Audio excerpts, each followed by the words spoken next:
Capítulo 11. Atlanta. No inverno de 1981, Atlanta era uma cidade sitiada.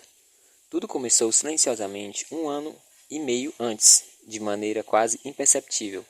Antes de terminar, se é que realmente terminou, essa perseguição se tornou-se a maior e possivelmente a mais difundida da história dos Estados Unidos, politizando uma cidade inteira e polarizando todo o país, com cada etapa da investigação mergulhada em polêmica. No dia 28 de junho de 1979, a polícia atendeu a uma reclamação a respeito de mau cheiro vindo das florestas perto da estrada de Niski Lake e descobriu o cadáver de Alfred Vance, de 13 anos. Ele estava desaparecido havia 3 dias. Ao examinar a cena, a polícia descobriu outro corpo a cerca de 15 metros de distância, em um estado muito avançado de decomposição. O cadáver pertencia a Edward Smith, de 14 anos, e desaparecera 4 dias antes de Alfred. Os 2 garotos eram negros. O médico legista determinou que Alfred Evans provavelmente havia sido estrangulado, mas Edward Smith com certeza fora atingida por uma arma calibre .22. No dia 8 de novembro, o corpo de Youssef Bell, de 9 anos, foi descoberto em uma escola abandonada. Ele estava desaparecido desde o fim de outubro e também havia sido estrangulado. 8 dias depois, o corpo de Milton Avery, de 14 anos, foi encontrado próximo às estradas de Red Wing e Desert, na região de West Point, em Atlanta. Ele tinha sido dado como desaparecido no início de setembro, e como o caso de Alfred Evans, a causa definitiva da morte não pôde ser determinada. Essas 2 crianças também eram negras. No entanto, não havia semelhança o suficiente para atribuir sentido e conexão entre os crimes. Infelizmente, crianças desaparecem todo o tempo em uma cidade como Atlanta. Algumas são encontradas mortas. Na manhã do dia 5 de março de 1980, uma menina de 12 anos chamada Angel Lanier deixou a sua casa em direção à escola, mas nunca chegou lá. 5 dias depois, seu corpo foi descoberto, atado e amordaçado com um fio elétrico, à beira de uma estrada. Ela estava completamente vestida, inclusive com as roupas íntimas, mas outra calcinha havia sido enfiada na sua boca. Estabeleceu-se que a causa da morte era estrangulamento por garrote. O médico legista não encontrou qualquer evidência de violência sexual. Jeffrey Martis, de 11 anos, desaparecera no dia 12 de março. Àquela altura, o Departamento de Polícia de Atlanta ainda não ligara os casos das 6 crianças negras. Vamos lá, de novo. Ainda não ligaram os casos de 6 crianças negras que tinham desaparecido ou sido mortas. Haviam tantas diferenças quanto semelhanças nos casos, e eles não tinham realmente considerado a possibilidade de que talvez todos estivessem conectados. Contudo, outras pessoas tinham. No dia 15 de abril, a mãe de Youssef Bell, Camille, juntou-se a outros pais de crianças negras desaparecidas e mortas e anunciou a formação de um comitê para deter o assassino de crianças. Eles imploraram por ajuda e reconhecimento oficial do que o que percebiam estar acontecendo ao seu redor. Aquilo não deveria estar acontecendo em Atlanta, a capital cosmopolita do chamado Novo Sul. Aquela era uma cidade dinâmica, considerada ocupada demais para que houvesse ódio, que se orgulhava de ter um prefeito negro chamado Maynard Jackson e um secretário de segurança pública também negro chamado Lee Brown. Mas os horrores não pararam. No dia 19 de maio, Eric Midley Brook, de 14 anos, foi encontrado assassinado a cerca de 400 metros da casa. A causa da morte foi trauma por ação contundente na cabeça. Em 9 de junho, Christopher Richardson, de 12 anos, desapareceu. E no dia 22 de junho, a segunda menininha, Latonya Wilson, de 8 anos, foi tirada de seu quarto numa manhã de domingo. 2 dias depois, encontraram o corpo de Aaron Wilshire, de 10 anos, sobre uma ponte em DeKalb Country. Ele morreu por asfixia e fratura no pescoço. Anthony Tony Carter, de 9 anos, foi encontrado atrás de um armazém na Well Street, no dia 6 de junho, deixado de bruços sobre a grama com múltiplas facadas. Pela ausência de sangue na cena, ficou claro que o corpo havia sido transportado de outro local. Não era mais possível ignorar o padrão. Brown, o secretário de Segurança Pública, organizou a força-tarefa de 10 pessoas para 10 pessoas desaparecidas e assassinadas, que chegou a contar com mais de 50 membros. Apesar disso, os incidentes não cessaram. Early Tyrell, de 10 anos, foi declarado desaparecido no dia 31 de junho na estrada Redwine, perto de onde... Perdão. Voltando aqui. Perto de onde o corpo de Milton Heavely foi encontrado. E quando Clifford Jones, de 12 anos, apareceu morto por estrangulamento por garrote em um beco na estrada Hollywood, a polícia finalmente aceitou que havia uma conexão entre os crimes e afirmou que a investigação passaria a ser conduzida sob a hipótese de que o assassino de crianças negras havia uma relação entre si, os assassinatos, no caso. Até o momento, o FBI não se encontrava com a jurisdição para se envolver em um caso que, apesar de sua terrível e enorme abrangência, ainda era considerado uma série de crimes locais. O desaparecimento de Early Tyrell levou a um avanço. Sua família recebeu várias ligações exigindo pagamento pelo retorno seguro do filho. A pessoa ao telefone sugeriu que Early tinha sido levado para o Alabama. O suposto cruzamento da fronteira estadual resultou na implementação do Estatuto de Sequestro Federal, permitindo uma investigação pelo FBI. No entanto, logo ficou claro que as ligações haviam sido uma farsa. As esperanças de resgatar Early com vida diminuíram e o FBI foi obrigado a se afastar do caso. Outro garoto, Daron Glass, de 11 anos, foi dado como desaparecido em 16 de setembro. O prefeito Maynard Jackson pediu ajuda da Casa Branca, solicitando especificamente que o FBI conduzisse uma investigação dos assassinatos e desaparecimentos das crianças em Atlanta. Em vez disso, como a jurisdição ainda era uma questão muito importante, o procurador-geral Clifford Bell ordenou que o FBI desse início a uma investigação para determinar se o desaparecimento das crianças que ainda não haviam sido encontradas estava, de fato, contemplado pela Lei Federal de Sequestros. Em outras palavras, a ordem era saber se os crimes possuíam um caráter interestadual. Como uma responsabilidade a mais, o Escritório Regional de Atlanta foi encarregado de determinar se os casos de fato estavam relacionados. Embora isso não tenha falado diretamente, a mensagem para o FBI era o seguinte: solucionem os casos e encontrem o assassino o mais rápido possível. É claro que a imprensa caiu em cima desse frenesi. A crescente galeria de jovens rostos negros publicados regularmente nos jornais se tornou-se uma coletiva proclamação de culpa de toda a cidade. Será que se tratava de uma conspiração para exterminar a população negra, atacando seus membros mais vulneráveis? Será que era a Ku Klux Klan, o Partido Nazista ou algum outro grupo de ódio tentando passar uma mensagem uma década e meia depois da legislação de direitos civis? Será que se tratava apenas de um indivíduo ensandecido com uma missão pessoal de matar crianças?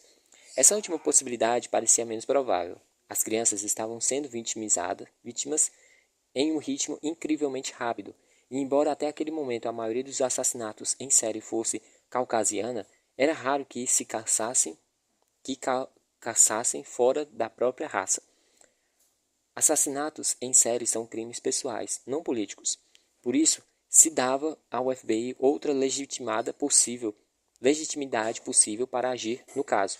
Se a hipótese de sequestros interestaduais não se confirmasse, ainda estávamos encarregados de determinar se o caso se encaixaria na classificação 44, violação de direitos civis federais. Quando Roy Rosenwood e eu viajamos para Atlanta, já haviam 16 casos abertos e não parecia que esse número pararia de crescer. Àquela altura, o envolvimento do FBI já tinha um nome do caso oficial, AT Kid, e também considerado como Major Case 30. Apesar de pouca comoção pública com a entrada do FBI, A política, perdão, a polícia de Atlanta não queria que ninguém roubasse o holofote deles, e o escritório regional do FBI na cidade não desejava criar expectativas que talvez não fosse capaz de cumprir. Roy Rosenwood era a escolha óbvia para trabalhar comigo em Atlanta. De todos os instrutores da unidade de ciência comportamental, Roy era quem mais trabalhava com perfis, lecionando o curso na Academia Nacional sobre a Violência Interpessoal e assumindo muitos crimes de estupros que chegavam à unidade. Nossos principais objetivos era determinar se os casos estavam conectados e, se estivessem, se envolviam alguma conspiração. Sobre o desaparecimento de crianças, revisamos os volumosos arquivos do caso, incluindo fotos das cenas dos crimes, descrições de cada vítima que estava vestindo quando foi encontrada, depoimentos de testemunhas na região e protocolos de autópsias. Entrevistamos familiares das crianças para determinar se existia uma vitimologia comum. A polícia nos levou de viatura pelos bairros onde as crianças haviam desaparecido e para cada um dos locais onde os corpos foram encontrados. Sem compartilhar nossas impressões um com o outro, Roy e eu fomos submetidos a testes psicométricos administrados por um psicólogo florense, os quais preenchemos como se fosse o assassino. O teste envolvia a motivação, o histórico e a vida familiar, coisas que incluímos em um perfil. O psicólogo que administrou o teste ficou impressionado ao ver que os resultados foram praticamente idênticos. E o que tínhamos a dizer não venceria nenhum concurso de popularidade. Provavelmente não acreditávamos que se tratasse de crimes de ódio de ordem de organizações como a Ku Klux Klan. Em segundo lugar, tínhamos quase certeza de que o criminoso era negro. Em terceiro, embora muitas das mortes e vários desaparecimentos estivessem relacionados, não era o caso de todos. A agência de investigação da Geórgia haviam recebido várias pistas sobre o envolvimento da Ku Klux Klan, mas nós não as consideramos. Se analisarmos crimes de ódio desde os primeiros anos da nação, percebemos que costumam ser atos altamente públicos e simbólicos. O objetivo de um linchamento é ser uma declaração aberta e criar uma demonstração pública. Tal crime como qualquer assassinato racial é um ato de terrorismo e, para que produza algum efeito, precisa ser muito viável. Os membros da Ku Klux Klan não vestem lençóis para passar despercebidos. Se um grupo de ódio tivesse atacado crianças negras na região de Atlanta, não se contentariam em deixar os meses se passarem antes de a polícia e o público se desse conta de que algo estava acontecendo. Provavelmente teríamos visto corpos pendurados nas ruas principais e a mensagem não seria nada sutil. Não vimos nenhum comportamento assim nesses casos. Os locais de desova dos corpos eram áreas predominantemente e exclusivamente negras da cidade. Um indivíduo branco ou, em especial, um grupo de brancos não teria sido capaz de perambular por esses bairros despercebido. A polícia realizaria diversas varreduras e não receberia qualquer relato de pessoas brancas perto de crianças ou de locais de desova. As ruas dessas áreas eram movimentadas 24 horas por dia. Então, mesmo sob o manto da noite, um homem branco não conseguiria passar despercebido. Isso também era corroborado por nossa experiência, que diz que assassinos com movimentações sexuais costumam atacar pessoas da própria raça. Apesar de não haver qualquer evidência de abuso sexual, esses crimes definitivamente se encaixavam no padrão sexual. Existia uma ligação forte entre muitas dessas vítimas. Elas eram jovens, extrovertidas e sabiam se virar, mas inexperientes e bastante ingênuas a respeito do mundo, além de seus bairros. Acreditavam que aqueles seriam os tipos de crianças suscetíveis a uma abordagem ardilosa do indivíduo certo. Ele precisaria de um carro, já que as crianças foram retiradas dos locais de abdução. Sentíamos que ele teria que passar certa autoridade adulta. Muitas dessas crianças viviam em nítida situação de pobreza. Algumas de suas casas não eram equipadas sequer com eletricidade ou água encanada.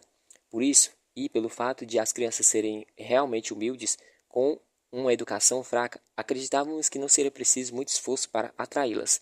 Para testar essa hipótese, pedimos que policiais de Atlanta, apaisanas, visitassem essas áreas, por vezes se passando por operários, e oferecessem $5 a uma criança para que ela os acompanhasse com o intuito de realizar um trabalho. Fizemos o teste com policiais negros e brancos, e não pareceu haver qualquer diferença. Essas crianças estavam desesperadas para garantir sua sobrevivência, que faria qualquer coisa por $5. Não era necessário alguém muito esperto para sequestrá-las. Além disso, outra coisa que esse experimento provou foi que os homens brancos eram de fato notados nesses bairros. Mas, como eu disse, embora tivéssemos encontrado uma forte ligação entre determinadas mortes, nem todos os casos pareciam estar conectados. Depois de avaliar cuidadosamente as vítimas e as circunstâncias, eu não acreditava que as duas meninas tivessem sido mortas pelo principal assassino, ou até pela mesma pessoa, como as outras crianças. A maneira como Latonia Wilson foi tirada de seu quarto era específica demais. Entre os garotos, eu acreditava que todos os assassinatos leves, os estrangulamentos, estivessem relacionados, mas não necessariamente todas as mortes de causa desconhecida. Além disso, outros aspectos das evidências nos levaram a acreditar que não estávamos lidando com um único assassino. Alguns dos casos mostraram fortes indícios de que o assassino era um membro da família da vítima, mas quando o diretor do FBI, William Webster, anunciou isso publicamente, foi massacrado pela imprensa. Além dos problemas políticos óbvios causados por uma declaração dessas, qualquer caso que não contasse na lista dos mortos e desaparecidos tornava a família inelegível para receber quaisquer doações que estavam começando a ser feitas por grupos de indivíduos de todo o país. Embora acreditássemos que mais uma pessoa fosse responsável pelos crimes, sentíamos que estávamos lidando com um certo indivíduo que trabalhava a todo vapor e continuaria matando se não fosse capturado. Roy e eu traçamos o perfil de um homem negro, solteiro, entre 25 e 29 anos. Ele seria obcecado pelo trabalho policial, dirigiria um carro parecido com o da polícia e, em algum momento, tentaria se inserir na investigação. Seria dono de um cachorro, como os que o da polícia tem, um pastor alemão ou um Doberman.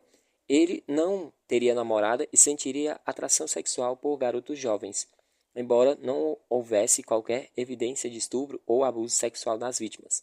Eu acreditava que isso era um sinal de inadequação sexual. Ele usaria algum tipo de ardil para enganar as crianças. E eu achava que seria algo relacionado com música ou performance musical. Seria bom de lábia, mas incapaz de produzir qualquer coisa. Em determinado momento da relação, o garoto o rejeitaria, ou pelo menos seria como ele veria a situação, e se sentiria compelido a matar. O Departamento de Polícia de Atlanta conferiu todos os pedófilos conhecidos e criminosos com antecedentes sexuais e acabou chegando a uma lista de cerca de 1.500 possíveis suspeitos. Policiais e agentes do FBI visitaram escolas e entrevistaram crianças para descobrir se algumas delas haviam sido abordadas por um homem adulto e não contaram para os pais e para a polícia. Além disso, pegaram vários ônibus distribuindo folhetos com fotos de crianças e perguntando se alguém as tinha visto, especialmente acompanhados por homens. Enviaram policiais à paisana para bares gays para tentar interouvir conversas e buscar pistas. Nem todos concordaram conosco, e nem todos estavam felizes com a nossa presença naquele caso. Em uma das cenas do crime, em um apartamento abandonado, um policial negro se aproximou de mim e disse: "Você é o Douglas, não é?" "Sim, sou eu." "Vi o perfil que você montou. É uma grande merda." Eu não sabia se ele estava realmente avaliando meu trabalho ou mencionando a constante alegação dos jornais de que não existia assassinos em série negros. Isso não era necessariamente verdade. Já tínhamos visto casos de assassinos em série negros matando tanto prostitutas quanto membros de próprias famílias, mas eram poucos os que assassinavam estranhos, e nenhum com o modus operandi que estávamos observando naquele caso. "Olha, eu não precisava estar aqui", respondi. "Não pedi para vir." De qualquer maneira, a frustração era elevada. Todos os envolvidos queriam que o caso fosse solucionado, mas todos queriam ser o responsável por solucioná-lo. Como ocorre quase sempre, Roy e eu sabíamos que estávamos lá para carregar um pouco do peso e recebermos a culpa se tudo estivesse dando errado. Além das teorias da conspiração envolvendo a Ku Klux Klan, vários outros estavam sendo levantadas, algumas mais bizarras do que outras. Muitas das crianças tiveram peças de roupas roubadas, mas nenhum do mesmo tipo. Será que o assassino estava vestindo um manequim em casa, de forma singular Ed Gein, que havia colecionado pedaços de peles de mulheres? Nos assassinatos mais recentes, será que o suspeito estava evoluindo e deixando os corpos mais expostos? Ou seria possível que o suspeito original houvesse cometido suicídio e um imitador tivesse tomado seu lugar? Para mim, o primeiro grande salto no caso ocorreu quando voltei para Quantico. O departamento de polícia de Coney's, uma pequena cidade a cerca de 30 quilômetros de Atlanta, recebeu uma ligação. Eles acreditavam que talvez finalmente tivesse uma vantagem no caso. Houve a gravação do telefonema no escritório de Larry Morier, Larry Morier, junto com o Dr. Parker Dietis. Antes de se tornar o diretor da unidade de ciência comportamental, Morier era um dos melhores instrutores em quântico. Como Annie Burgess, Parker Dietis foi levado para a unidade por Roy Rosewood. Ele estava em Harvard na época e começava a ficar conhecido no mundo inteiro no mundo da lei. Dietis hoje mora em Califórnia e é provavelmente o maior psiquiatra forense dos Estados Unidos, além de prestar consultoria com frequência à nossa unidade. A pessoa ao telefone havia afirmado ser o assassino das crianças em Atlanta e mencionou o nome da vítima conhecido mais recente. Ele era claramente branco, soava como um típico sujeito conservador do interior, um redneck, e prometia que mataria outras crianças crioulas. Também citou Também citou um lugar específico na estrada Sigmund, em Rockdale County, onde a polícia poderia encontrar o corpo. Lembrou-me da animação da sala, que infelizmente estraguei. Isso não é um assassino, declarei. Mas você precisa capturá-lo, porque ele continuará ligando e enchendo o saco, tirando o foco da investigação enquanto estiver solto. Apesar da animação da polícia, eu me sentia confiante a respeito daquele babaca. Tinha passado por uma situação parecida pouco antes, quando Bob Hessler e eu estávamos na Inglaterra para lecionar um curso em Branchin, a Academia de Polícia Britânica, o equivalente ao quântico deles, a cerca de 1 hora de Londres. A Inglaterra estava às voltas com os assassinos. Deixa eu voltar aqui. A Inglaterra estava às voltas com os assassinatos do estripador de Yorkshire, o criminoso que aparentemente se inspirava no assassino de Whitechapel. Do fim da era vitoriana, estava espancando e esfaqueando mulheres no norte, em maior parte prostitutas. Ele já havia matado 8 mulheres. 3 outras conseguiram escapar, mas não eram capazes de descrevê-lo. A idade das vítimas parecia variar entre o início da adolescência e os 50 e tantos anos. Como no caso de Atlanta, a Inglaterra inteira estava apavorada. Aquele era a maior caçada de um assassino da história da Grã-Bretanha. A polícia acabou interrogando quase 250 mil indivíduos em todo o país. O departamento de polícia e jornais haviam recebido cartas de Jack, o estripador, confessando os crimes. Depois, uma fita cassete de 2 minutos chegou pelo correio para o inspetor-chefe George Oldfield, zombando da polícia e prometendo atacar novamente. Como no caso de Atlanta, isso parece um grande avanço no caso. A fita foi copiada e reproduzida para todo o país, na televisão e no rádio, em números de telefone gratuitos e em alto-falantes durante partidas de futebol, para ver se alguém reconhecia a voz. Fomos avisados da presença de John Daminier em Branchy, enquanto estávamos lá.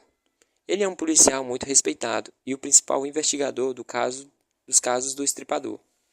Quando ficou sabendo que esses 2 especialistas do FBI em perfis psicológicos estavam na cidade, propôs que nos encontrássemos. Depois da aula, Bob e eu estávamos sentados sozinhos no pub da academia quando esse cara entra. É reconhecido por alguém no bar, aproxima-se da pessoa e começa a conversar com ela. Conseguimos interpretar seus sinais não verbais e percebemos que ele está caçoando dos americanos. Então digo para Hessler, aposto que é ele. E como previ, alguém aponta para nossa direção. Os dois se aproximam da nossa mesa e Dom Milier se apresenta. Vejo que vocês não trouxeram nenhum arquivo hoje, digo. Ele começa a inventar desculpas sobre como o caso é complicado e como seria difícil nos deixar a par de tudo em tão pouco tempo, ou algo assim. Está bem, respondo. Já temos muitos casos para resolver de qualquer maneira. Prefiro ficar aqui sentado, bebendo. Esse tipo de abordagem, pegar ou largar, deixa os britânicos interessados. Um deles pergunta do que precisávamos para traçar um perfil do caso. Peço que comece apenas descrevendo as cenas. Ele me diz que o suspeito parece encontrar mulheres em posição vulnerável e atacá-las de surpresa com uma faca ou um martelo. Ele as mutila depois de mortas. A voz da fita era bastante articulada e sofisticada para um assassino de prostitutas. Portanto, digo, baseado nas cenas de crime que você descreveu e nessa fita que ouvi nos Estados Unidos, esse não é um estripador. Vocês estão perdendo tempo. Explico que o criminoso que ele procura não se comunicaria com a polícia. Seria um homem solitário e quase invisível, de 20 e tantos anos ou 30 e poucos anos, com um ódio patológico por mulheres, que abandonou a escola e provavelmente trabalharia como caminhoneiro, já que parecia rodar bastante. Matar prostitutas era uma tentativa de punir as mulheres. Apesar da enorme quantidade de tempo e recursos gastos na divulgação da gravação, Dominier declara: Sabe, eu estava preocupado com essa hipótese. Algum tempo depois, ele mudou o curso da investigação. Quando Peter Sutcliffe, um caminhoneiro de 35 anos, foi preso, por acaso, no dia 2 de janeiro de 1981, na mesma época em que ocorriam os horrores em Atlanta, e provou-se que era o estripador, foi possível ver que ele tinha pouca semelhança com a pessoa que enviara a fita. Descobriu-se que o impostor era um policial aposentado que guardava rancor do inspetor Oldfield. Depois de ouvir a fita na Geórgia, conversei com o policial de Conyers e de Atlanta, e do nada desenvolvi o cenário que acreditava ser capaz de derrubar o impostor. Como no caso do estripador, o tom desse cara era provocativo e de superioridade. Pelo tom da voz e o que está dizendo, ele acha que vocês são todos idiotas. Expliquei. Então vamos usar isso a nosso favor. Dei a eles um conselho de fingirem ser tão idiotas quanto o sujeito acreditava que fosse. Que seguimos para a estrada Sigmund, mas vasculhassem o lado oposto da rua, fazendo tudo errado. Ele estaria observando, e talvez eles dessem sorte e o capturassem ali mesmo. Senão o homem, pelo menos, ligaria para dizer como eles eram burros e que estavam procurando no lugar errado. Park Dietis adorou a ideia, assimilando esse tipo de estratégia improvisada das ruas a seu conhecimento acadêmico. Então a polícia procurou o corpo de maneira bem espalhafatosa, errando as direções, e é claro que o cara ligou de volta para falar que eles eram burros.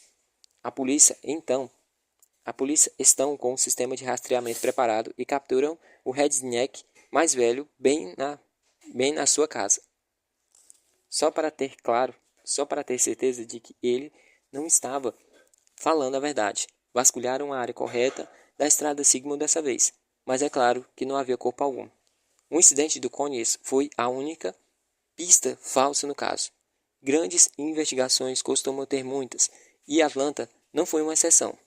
Perto da estrada, na floresta próxima ao local onde os primeiros restos mortais foram encontrados, detetives descobriram revistas pornográficas com sêmen em algumas páginas.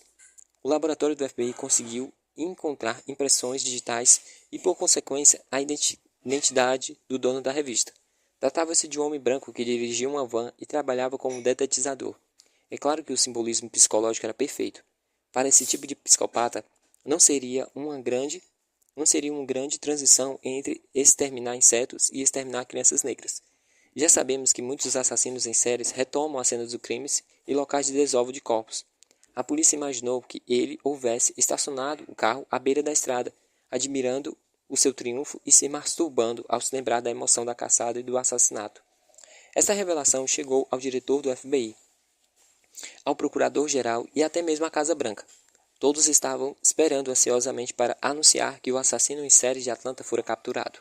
Um comunicado oficial estava sendo preparado, Mas algumas coisas me incomodavam. Em primeiro lugar, ele era branco. Em segundo lugar, tinha um casamento estável. Imagino que houvesse outro motivo para aquele cara estar lá. Eles o levaram para o interrogatório. O homem negou tudo. Mostrava-lhe a revista com sêmen nas páginas. Informaram que eram suas digitais estavam na revista. Está bem, admitiu ele. Eu estava dirigindo pela estrada e joguei a revista pela janela. Mas isso não faz sentido. Eu estava dirigindo pela estrada, com uma das mãos no volante e outra no próprio corpo, e consegui jogar a revista do carro longe o bastante para que caísse no meio da floresta. Eu precisaria ter o braço de um grande lutador de lançador de futebol americano, feito Johnny Unitas. Ao perceber que enfrentava sérios problemas, revelou que sua esposa estava grávida, prestes a dar à luz, e que ele não fazia sexo havia meses.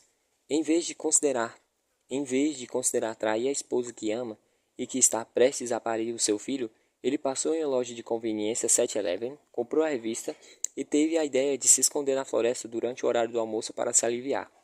Eu me comovi com a história do cara. Não é inviolável. Ele teve a ideia de se meter onde não incomodava ninguém, cuidando da própria vida, e até agora o presidente dos Estados Unidos sabia que ele bateu uma punheta no meio do mato. Quando eles capturaram o impostor de Cones, pensei que isso seria uma resolução. Pelo menos tínhamos conseguido tirar esse racista do caminho para que a polícia pudesse se concentrar na investigação.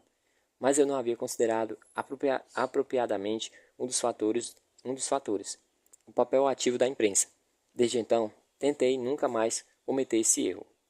Uma das coisas pelo qual tinha me dado conta era que, a certa altura, a grande atenção que a empresa estava dispensando aos assassinatos passariam a satisfazer o próprio assassino. Eu realmente não esperava que ele fosse começar a reagir especificamente à cobertura da mídia. O que aconteceu foi que a empresa ficou tão sedenta por qualquer possível novidade a respeito do caso e cobriu extensamente a busca policial ao longo da estrada Sigmund, o que não deu em nada. Mas logo depois, outro corpo foi encontrado em um local visível ao longo da mesma estrada, em Rockdale Country, o corpo de Terry Pune, de 15 anos. Para mim, foi um passo muito significativo e o começo da estratégia para capturar o assassino. Isso significava que ele estava acompanhando atentamente a cobertura da imprensa e reagindo a ela. Ele sabia que a polícia não encontraria um corpo na estrada Sigmund. Por que não deixaria nenhum corpo lá? Mas estava demonstrando que era superior e como era capaz de manipular a imprensa e a polícia. Ele expunha sua arrogância e seu desprezo. Podia desovar um corpo na área da estrada Sigmund se quisesse. Ele rompeu seu padrão e dirigiu 30 ou 50 quilômetros só para fazer esse jogo. Sabíamos que ele estava assistindo, então tentaremos usar isso para manipular seu comportamento. Se eu soubesse ou tivesse considerado essa informação antes, teria pensado em ficar de vigia na região ao redor da estrada Sigmund. Mas já era tarde demais para isso. Precisávamos olhar em frente e descobrir o que precisávamos fazer. Tive várias ideias. Frank Sinatra e Sammy Davis Jr. estavam indo a Atlanta para realizar um show beneficente no OMI, a fim de levantar dinheiro para várias famílias das vítimas. O evento estava recebendo uma cobertura enorme da mídia, e eu tinha certeza absoluta de que o assassino estaria lá. O desafio seria identificá-lo em meio a cerca de 20 ou tantas mil pessoas. Roy, Rose Hood e eu havíamos desenvolvido o perfil de alguém obcecado pelo trabalho policial. Isso poderia ser a peça-chave. Vamos oferecer a ele um ingresso grátis, sugeri. Como costumava acontecer, os policiais e os agentes do escritório regional de Atlanta me encararam como se eu fosse maluco. Então, eu lhe expliquei. Anunciaríamos que, por esperarmos muita gente no show, precisaríamos de mais segurança. Ofereceríamos um salário, exigiríamos que todos os candidatos tivessem seu próprio veículo, já que sabíamos que o suspeito teria um, e que aqueles com algum histórico ou experiência com trabalho policial ganhariam preferência. Realizamos entrevistas de triagem no OMI usando um circuito interno de vídeo secreto. Eliminamos os grupos nos quais não tínhamos interesse, como mulheres, pessoas mais velhas, enfim, e nos concentramos nos jovens negros. Cada candidato preencheria um formulário, no qual listaria experiências como se já tinha trabalhado como motorista de ambulância se já havia se candidatado a trabalhos como policiais ou segurança e todas as outras coisas que nos ajudariam a qualificar o suspeito. Provavelmente conseguiríamos reduzir o grupo a 10 ou 12 indivíduos que poderiam ser comparados a outras evidências. Essa ideia escalou a cadeia de comandos até o procurador-geral adjunto. O problema é que sempre que uma grande organização trabalha em algo que não segue os padrões comuns, uma paralisia de análise pode ocorrer. Nenhuma, na minha estratégia, só foi aprovada na véspera do show, quando a tentativa fútil de recrutar seguranças foi pequena e tardia. Bolei um plano. Queria construir cruzes de madeira com cerca de 30 centímetros. Algumas seriam dadas às famílias e outras posicionadas em cenas de crimes como memoriais. Uma grande cruz seria erguida em uma igreja em memória a todas as crianças mortas. Uma vez que fossem divulgados, eu saberia que o assassino visitaria alguns dos locais, especialmente as mais afastadas. Ele talvez até tentasse roubar uma das cruzes.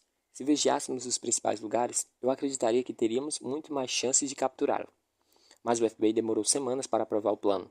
Depois começou uma guerra para decidir quem construiria as cruzes. Deveria ser uma sessão de exibição do FBI em Washington. A carpintaria em Quantico, ou será o escritório regional de Atlanta, deveria terceirizar o trabalho. As cruzes acabaram sendo construídas, mas quando finalmente se tornaram utilizáveis, os eventos do caso já haviam nos ultrapassado. Em fevereiro, a cidade estava fora de controle. Videntes surgiam por toda parte, todos oferecendo seus próprios perfis, e muitos contradizendo dramaticamente um ao outro. A imprensa estava se agarrando a qualquer possibilidade, citando qualquer pessoa remotamente ligada ao caso que estivesse disposta a falar. Depois que acharam o corpo de Terry Pooney na estrada de Sigmund, Patrick Baltazar, de 12 anos, foi encontrado perto da rodovia Bulford, em DeKalb County. Como Terry Pooney, ele fora estrangulado. Na época, alguém do escritório do médico legista afirmou que os fios de cabelo e fibras encontradas no corpo de Patrick Baltazar combinavam com evidências encontradas em outras 5 vítimas. Essas eram algumas das que eu havia afirmado terem sido mortas pelo mesmo assassino. O anúncio dessa descoberta Florence recebeu ampla cobertura da imprensa. E, então, me veio um estalo. Ele vai começar a jogar corpos no rio. Ele sabe que estão colhendo fios de cabelo e fibras. Um corpo anterior, de Patrick Rogers, havia sido encontrado em dezembro na margem do rio Chattahoochee, ao lado de Colby County, vítima de trauma por ação contundente na cabeça. Mas Patrick tinha 15 anos, 1,75 metros, havia abandonado a escola e possuía um histórico de problemas com a polícia. Ele não considerava que o seu caso ela não considerava que o seu caso estivesse relacionado. Quer estivesse ou não, eu acreditava que o assassino focaria no rio, onde a água poderia levar qualquer evidência. Eu disse que precisávamos começar a vigiar os rios, especialmente o Chattahoochee, o principal canal que forma fronteiras noroeste da cidade com a vizinha Colby County. Mas isso envolvia diversas jurisdições policiais, uma de cada condado, além do FBI, e ninguém podia assumir toda a responsabilidade. Quando uma operação conjunta de vigilância com representantes do FBI e da Força-Tarefa de Homicídios foi finalmente organizada e aprovada, já era abril. Porém, antes disso, não me surpreendeu quando o corpo seguinte, de Curtis Walker, de 13 anos, apareceu no rio Sultan. Os 2 corpos que o seguiram, de Tammy Hill, 13 anos, e de Ed Duncan, o mais velho, com 21, foram encontrados com um dia de diferença no rio Chattahoochee. Ao contrário das vítimas anteriores, esses 3 corpos haviam sido despidos e deixados apenas com as roupas íntimas, uma maneira de remover fios de cabelo e fibra. As semanas se passaram, com as equipes de vigilância posicionadas, observando pontes e possíveis locais de desova ao longo do rio. Mas nada acontecia. As autoridades claramente perdiam as esperanças e sentiam que não estavam chegando a lugar algum. Sem qualquer sinal de processo, a operação seria encerrada na mudança de turnos de 6 da manhã do dia 22 de maio. Por volta de 2h30 da mesma madrugada, um recruta da academia de polícia chamado Bob Campbell estava em seu último turno de vigilância às margens do Chateauchi, sob a ponte Jackson Parkway, quando viu um carro passar pela ponte e aparentemente parar no meio dela por um instante. Acabei de ouvir um barulho alto de alguma coisa caindo na água, anunciou, muito nervoso pelo rádio. Ele apontou a lanterna para a água, observou as marolas. O carro deu volta e atravessou novamente a ponte, onde uma viatura de polícia posicionada no local o seguiu e o forçou a parar.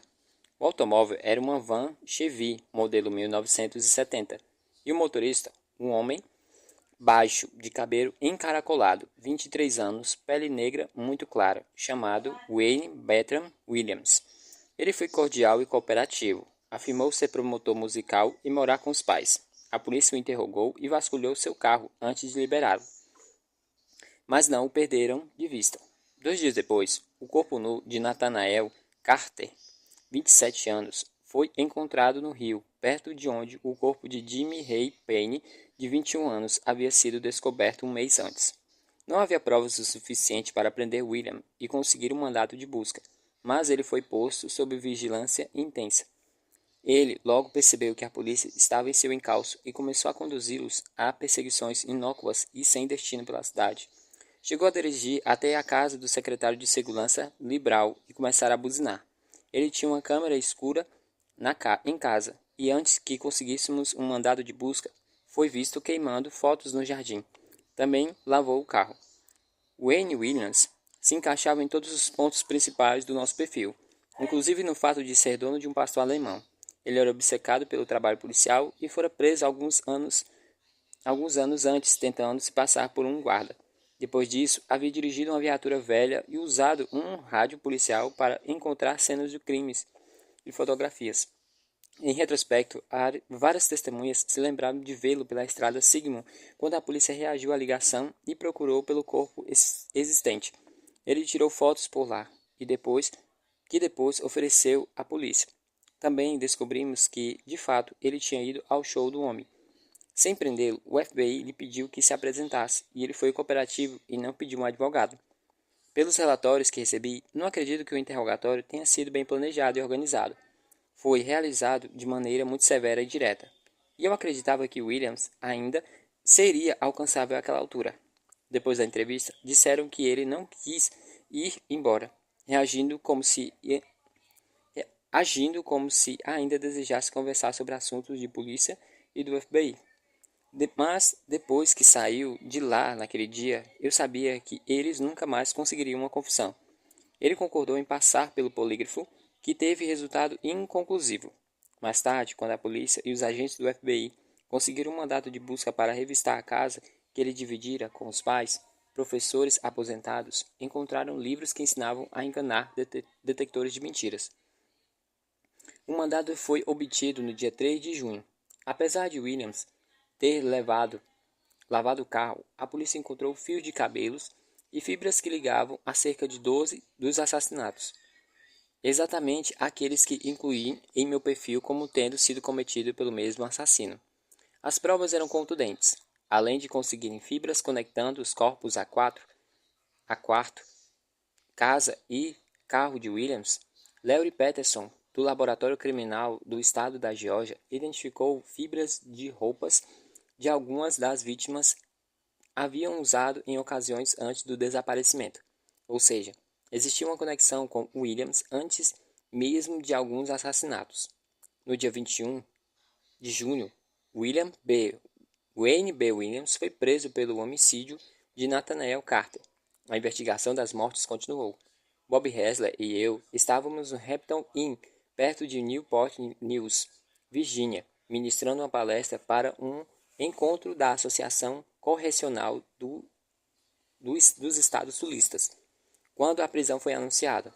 Eu tinha acabado de voltar da Inglaterra e do caso do estuprador de Yorkshire, e estava falando sobre meu trabalho com assassinatos em série. Em março, a revista People havia publicado uma matéria sobre Hessler e eu. na qual descrevia nosso rastreamento do assassino de Atlanta. Na matéria, com a qual o escritório central pedira que o cooperássemos, eu havia oferecido elementos do perfil, particularmente a minha opinião de que o suspeito era negro. A história ganhara repercussão nacional. Por isso, quando recebi perguntas da plateia de mais de 500 pessoas, uma delas pediu minha opinião a respeito da prisão de Williams. Falei um pouco sobre o histórico do caso e do envolvimento com ele, além da maneira como havíamos traçado seu perfil. Disse que ele se encaixava e concluí cuidadosamente que se ele fosse de fato o culpado, acreditava que ele parecia ser uma pessoa certa em boa parte dos assassinatos. Eu não sabia que a pessoa que fez a pergunta era um jornalista, embora tinha certeza de que respondera a mesma coisa se soubesse. No dia seguinte, fui citado no jornal Newport News Hampton Daily Press dizendo: ele parece ser a pessoa certa em boa parte dos assassinatos. A matéria excluiu o importantíssimo modulador que usei antes. A matéria chegou aos meios de comunicação e no dia seguinte eu estava sendo citado por todo o país, em todos os noticiários, em todos os principais jornais, incluindo uma matéria no Atlanta Constitution, com a manchete: agente do FBI declara: Williams pode ter matado muitos. Comecei a receber ligações de todos os cantos. Câmeras de televisão apareceram no saguão do hotel e no corredor do lado de fora do meu quarto. Hesley e eu fomos obrigados a descer pela escada de incêndios para escapar delas. No escritório central, a situação se complicou. Parecia que o agente do FBI, intimamente ligado ao caso, havia declarado que Wayne Williams culpado antes mesmo do julgamento. No caminho de volta a Quantico, tentei explicar por telefone ao diretor da unidade, Larry Moron, o que realmente tinha acontecido. Ele e o diretor assistente, Jim Mackenzie, tentaram me ajudar e interferir com o escritório de responsabilidade profissional do FBI. Lembro-me de estar sentado na biblioteca do andar superior de Quantico, onde costumava ir para escrever os meus perfis em silêncio. O lugar também tinha a vantagem de contar com janelas, ao contrário dos escritórios subterrâneos. Moroy e Mackenzie foram conversar comigo. Os dois me apoiavam muito. Era o único agente trabalhando com perfis em tempo integral. Tantas viagens que haviam me deixado exausto. A Atlanta tinha me exaurido emocionalmente, e como agradecimento por tudo isso, estava sendo ameaçado de censura por uma declaração que fora tirada do contexto pela imprensa. Havíamos conseguido uma grande vitória para a arte de analisar perfis e para a análise criminal investigativa com aquele caso. Nossa avaliação de suspeito e do que ele faria em seguida fora precisa. Todos estavam de olho em nós, da Casa Branca para baixo. Eu havia assumido risco enorme, e se tivesse metido os pés pelas mãos ou me equivocado, o programa estaria morto. Sempre soubesse que aquele era o trabalho de muitos riscos e muitos ganhos. Com lágrimas nos olhos, disse para Moroy e Mackenzie que me parecia ser um trabalho de alto risco e porra nenhuma de ganho. Falei que aquilo simplesmente não valia a pena e joguei meus arquivos por cima da mesa. Jim Mackenzie respondeu que eu provavelmente tinha razão, mas que eles queriam me ajudar. Quando entrei no escritório central para me apresentar diante do escritório de responsabilidade profissional, a primeira coisa que fui obrigado a fazer foi assinar um documento de renúncia dos direitos. Defender a justiça no mundo exterior e praticá-la internamente não só por regra, mas não só por regra, a mesma coisa. A primeira atitude deles foi sacar a revista People. Jack Onassis estava na capa. Você não foi alertado a não dar notícias como essa? Entrevista como essas? Não, respondi. A entrevista havia sido aprovada. E na convenção eu estava falando sobre nossa pesquisa geral de assassinos em séries. Quando alguém citou o caso de William Waynes, preparei a minha resposta com muito cuidado. Eu não tinha controle sobre a maneira como a minha declaração foi noticiada. Eles me enrolaram por 4 horas. Fui obrigado a escrever uma declaração detalhando as matérias do jornal e item por item que havia acontecido. E depois que terminei, eles não me disseram nada e não me ofereceram qualquer feedback sobre o que aconteceria comigo.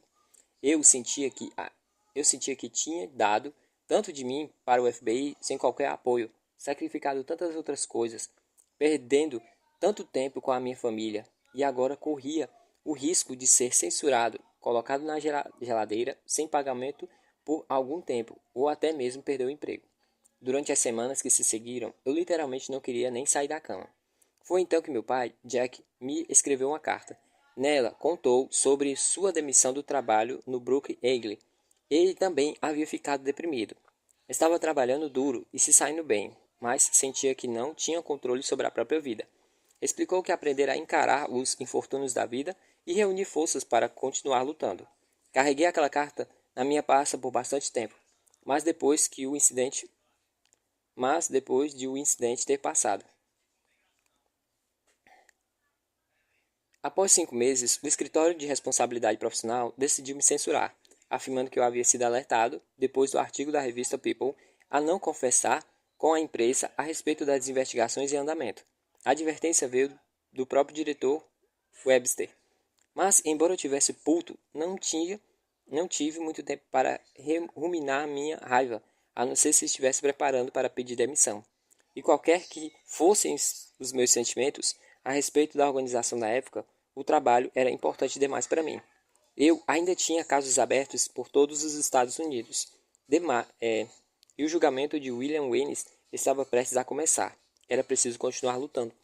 O julgamento teve início em janeiro de 1982, depois de 6 dias de seleção do júri.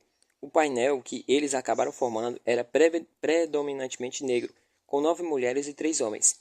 Embora acreditasse que ele fosse responsável por pelo menos 12 dos assassinatos das crianças, William Waynes estava sendo julgado apenas por 2 homicídios, de Nathaniel Carter e Jimmy Ray Penny.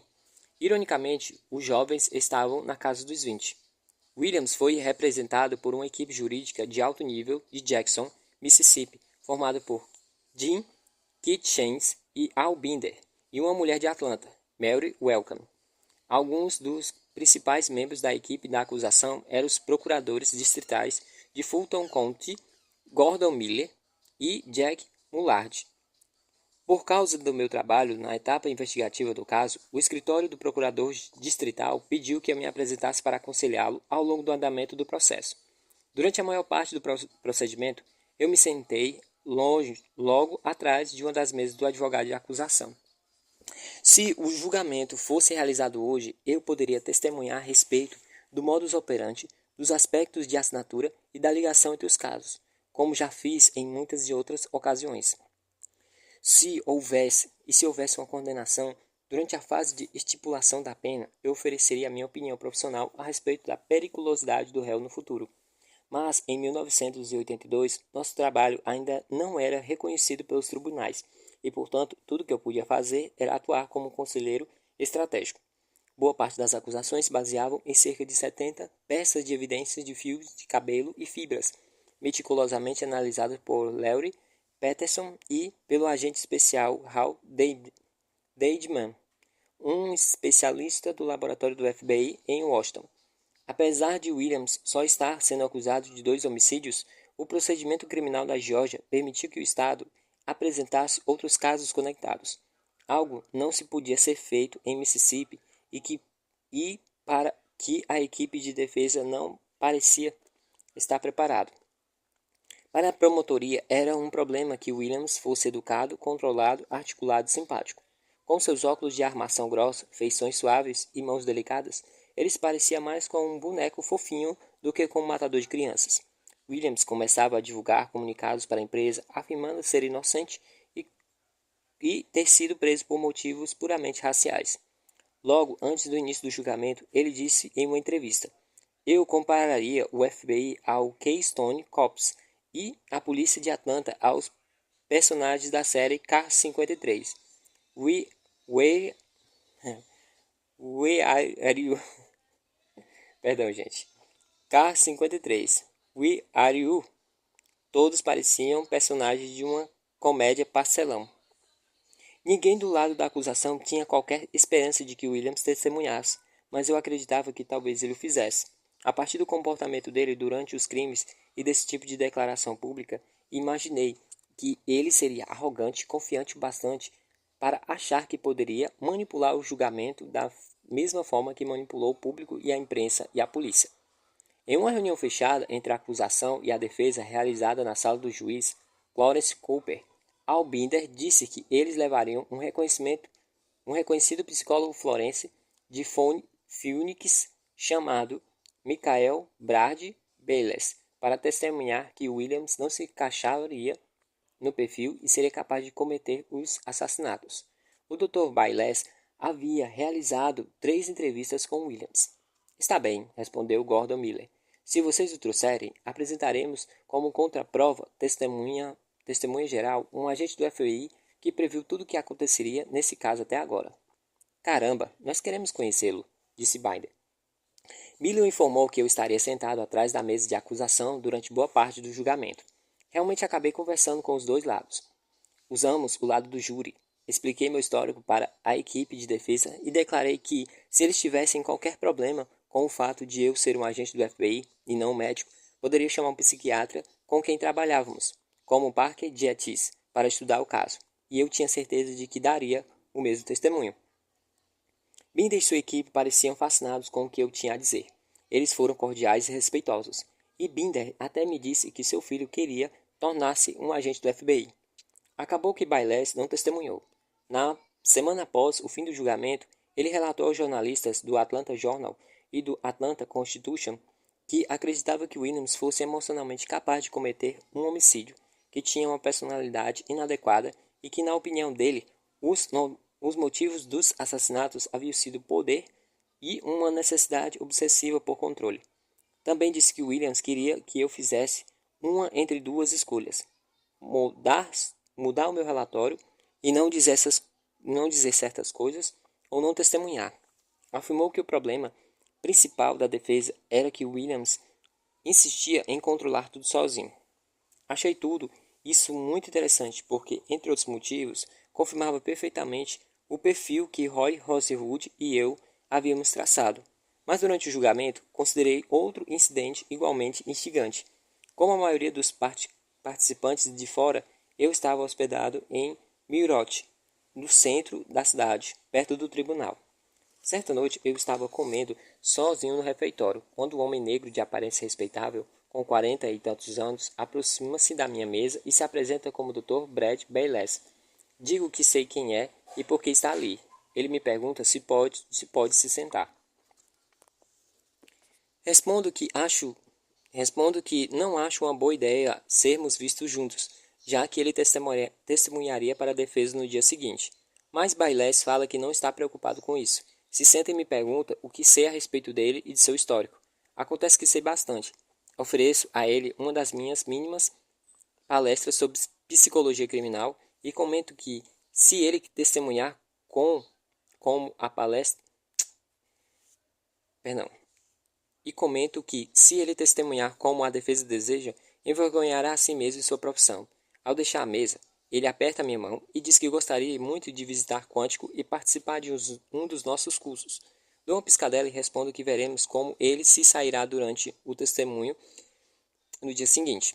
Na manhã seguinte, no tribunal, eis que descubro que o Dr. Bayless voltou para o Arizona sem testemunhar.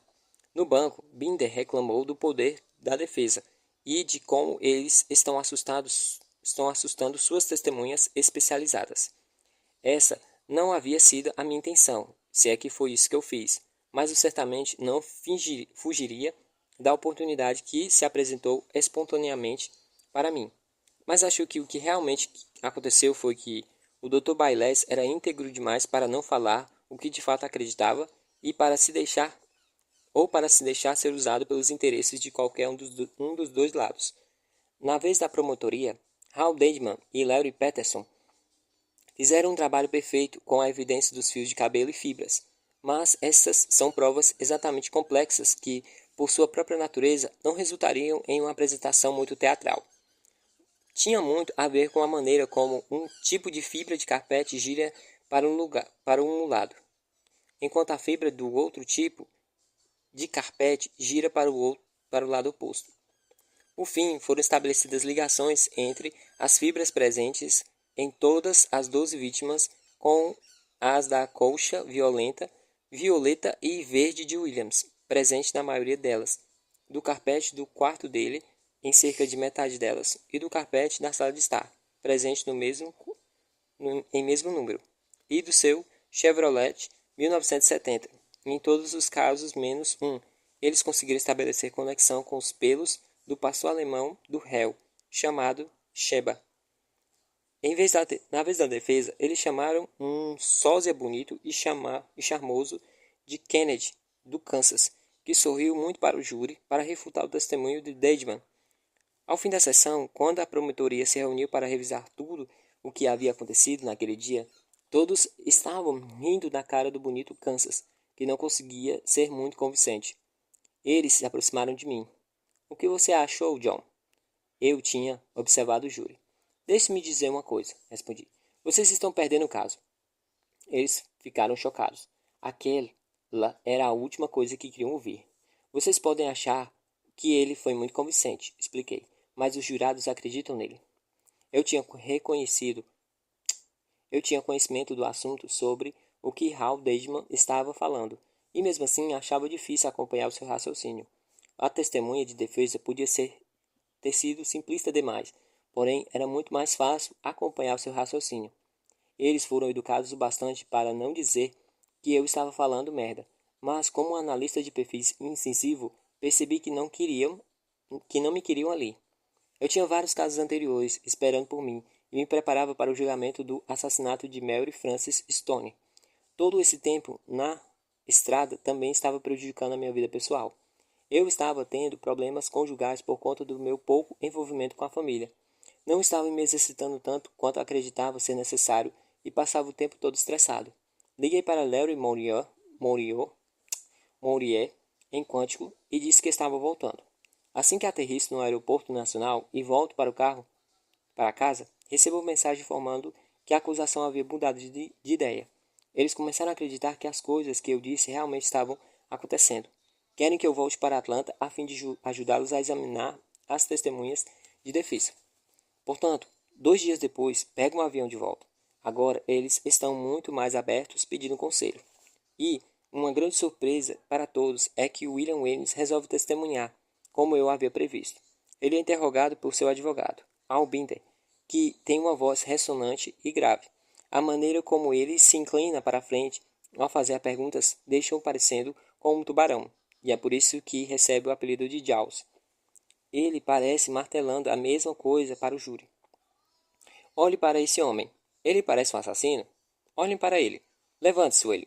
Ele pede para que o suspeito estenda a mão. Veja como as mãos dele são delicadas. Você acha que ele teria força suficiente para matar alguém? Para estrangular alguém com as mãos? Binder chama Williams como testemunha no meio de um dos 2 dias.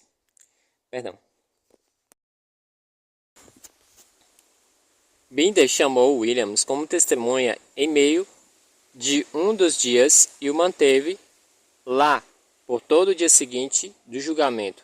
E Williams se saiu tremendamente bem, como eu sabia que aconteceria. Ele foi muito convincente como a vítima inocente de um sistema constrangedor e racista, que precisava com urgência de um suspeito e encontrou um. A questão seguinte para a acusação era: como fazer um contra-interrogatório? O promotor distrital adjunto Jack Millard com essa responsabilidade. Os holofotes estão sobre ele. Sua voz é grave e lenta, com um leve sinal de sotaque sulista. Eu não tinha qualquer treinamento com procedimentos de tribunal ou interrogatório de testemunhas, mas fazia alguma ideia instintiva do que precisaríamos apresentar para ganhar. A realidade é que tudo estava pautado em se colocar no lugar do outro e em seguir suas pegadas. Perguntei a mim mesmo o que me perturbaria, e a resposta me veio à cabeça foi que eu ficaria incomodado de ser interrogado por alguém que tivesse certeza da minha culpa, independentemente do que eu tentasse fazê-lo acreditar. Você se lembra daquele velho programa de televisão, This You Life, quando os apresentadores surpreendiam o entrevistado com uma retrospectiva da sua vida? Perguntei para Millard. É isso que você precisa fazer com ele. Precisa mantê-lo testemunhando pelo máximo de tempo possível e precisa desconstruí-lo, porque ele tem uma personalidade excessivamente controlada e rígida. É compulsivo, obsessivo. E para quebrar essa rigidez, você precisa pressioná-lo sem parar, suspender a atenção analisando cada aspecto da vida dele. Até mesmo as coisas que parecem insignificantes, como onde ficava sua escola. Não deixe a peteca cair. E então, quando ele estiver desgastado, precisa tocá-lo fisicamente, como Albinder fez. O que serviu para a defesa também serve para a acusação. Aproxime-se, viole o espaço dele e o pegue despreparado. Antes que a defesa tenha a oportunidade de fazer uma objeção, pergunte a ele, baixinho: você entrou em pânico, Wayne, quando matou aquelas crianças?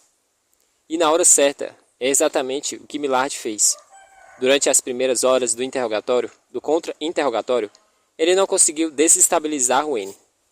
Expõe diversas inconsistências óbvias, mas Wayne continua mantendo a calma. Como se disse, como eu poderia ter feito algo assim?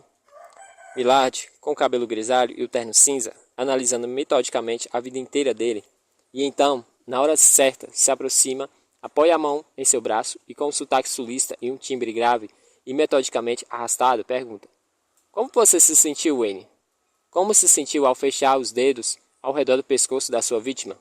Você entrou em pânico? Você entrou em pânico? E com a voz fraca, Williams responde: não. E de repente ele se recompõe. Fica completamente irado. Aponta o dedo para mim e gira. Vocês estão tentando de tudo para fazer com que eu me encaixe no seu perfil do FBI. Não vou ajudar vocês nisso. A defesa ficou furiosa. Williams enlouquece, gritando: trogloditas do FBI, e chamando a equipe de acusação de imbecis. Mas esse foi o momento decisivo do julgamento. Foi isso que os membros do júri disseram para si mesmos mais tarde. Eles o encararam boquiabertos. Pela primeira vez, estavam vendo o outro lado do Wayne Williams. A sua metamorfose estava bem exposta diante de seus olhos. Agora conseguiu compreender a violência do qual ele era capaz. Millard piscou os olhos, depois voltou a interrogar Wayne impiedosamente. Após sua explosão dentro do tribunal, eu sabia que ele tinha certeza de que sua única chance seria recuperar parte da compaixão que havia construído durante o julgamento. Cutuquei o ombro de Millard e disse: você vai ver, Jack. Dentro de uma semana, Wayne ficará doente. Não sei por que escolhi o prazo de uma semana, mas exatamente após esse período, o julgamento foi interrompido e Williams foi levado às pressas para o hospital com dores estomacais. Os médicos não descobriram nada de errado com ele e lhe deram alta. Em sua declaração para o júri, a advogada de Wayne, Mary Welcome, levantou um dedal e perguntou: vocês permitirão que essa quantidade de evidências, capaz de encher apenas um dedal, condene um homem? Ela mostrou um dedo, um pedaço de carpete do seu escritório, argumentando que era algo muito comum. Como condenar um homem por apenas um carpete verde? Então, naquele mesmo dia, eu e alguns agentes visitamos o escritório jurídico dela. Entramos e seguimos até o escritório quando ela não estava lá e colhemos algumas fibras de carpete. Nós os integramos aos especialistas que analisaram sobre o microscópio e entregaram as evidências para a defesa, demonstrando que aquelas fibras eram completamente diferentes da do carpete da casa de Williams. No dia 27 de fevereiro de 1982, depois de 11 horas de deliberação, o júri considerou Williams culpado por 2 homicídios. Wayne B. Williams foi condenado a 2 penas perpétuas que agora cumpre na penitenciária de Valdosta, no sul da Geórgia. Ele ainda afirmou ser inocente, e a polêmica o envolvendo nunca diminuiu ou desapareceu. Se algum dia conseguir um novo julgamento, tenho certeza de que o resultado será o mesmo. Apesar de que afirmaram seus apoiadores, acredito que as provas forenses e comportamentais provam conclusivamente que Wayne Williams é o assassino de 11 jovens em Atlanta.